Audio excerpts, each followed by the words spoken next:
Kryeministri Edi Rama priti në Tiranë kryebashkiakun në New York të Eric Adams, në një vizitë që e cilësoi si një premtim të mbajtur mes miq të vjetër.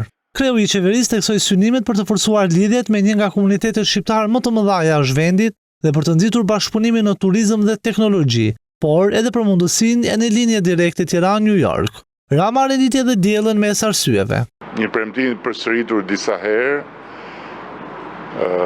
kryetari i Bashkisë së New Yorkut, Zoti Adams, më në fund erdhi në Shqipëri për të vizituar Shqipërinë, për të parë nga afër një vend për cilin sigurisht ka dëgjuar shumë nga miqtë e tij shqiptar, po edhe nga unë. Ka shumë dëshirë që të takohet edhe me diellën.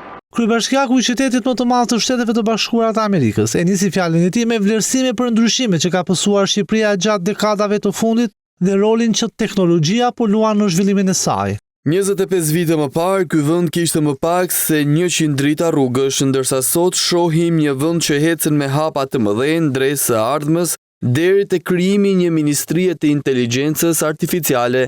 Dua të mësoj më shumë nga ky revolucion që po ndodh këtu.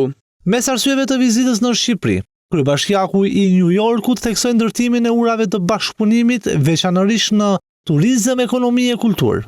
Erdha për të mësuar nga një mik, për të ndërtuar marrëdhënie më të forta mes qyteteve tona dhe për të parë si mund të krijojmë ura me turizmin, biznesin dhe kulturën mes New Yorkut dhe Shqipërisë. Të dy zyrtarët nuk pranuan pyetje nga gazetarët, por Rama u tregua i prerë kur u pyet pa mikrofon nga gazetarët se ai ka paguar qeveria shqiptare udhëtimin kryebashkiakut Adams.